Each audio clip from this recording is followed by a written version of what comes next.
السلام علیکم ورحمت الله وبرکاته.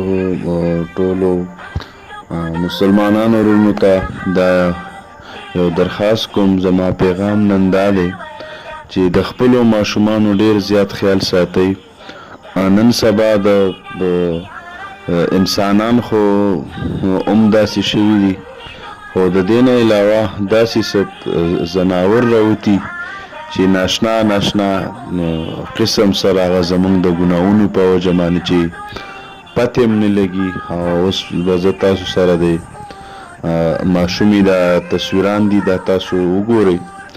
د مردان تخبی علاقه کې تختبی علاقه کې زما په خیال دی چې فضل‌آباد دلته کې دا ماشومه وه او دغه شان څه ځناور پسې راوتی دی او کافي زخمی کړې ده او زخمی کولو سره سره یې وینه هم څکلې ده او هغه بیا وفات شوې وه.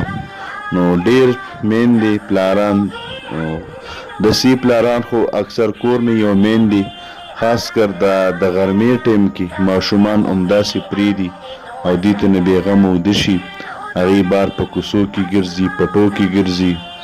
نو یو خو اسم د خپلو بچو خیال ساتل پکار دي د معاشرې په وجه باندې چې یاره څوک ورته څه ونه وایي او چېرته بې ځایه کوم ځای کې څوک مړ نه کړي، بل څه ونه شي.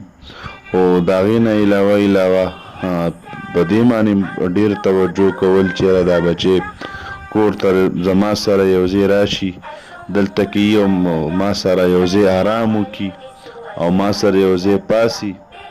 نو چې څنګه ځان له د آرام دپاره انسان خپل ترتیب برابروي، دغه شان خصوصا په کلو کې ماشومانو هم ډېر خیال ساتل پکار دي، ورنه بیا به وروسته انسان ډېر خفګان کوي خو څه په لاس باندې نه راځي. دا صرف د دې په وجه باندې چې موږ خپلو ماشومانو باندې هغه توجه چې کوم ده نو هغه پرېږدو، لږ شانتې ځان نه کړه، وروسته بیا ډېر په عذاب شو. والسلام.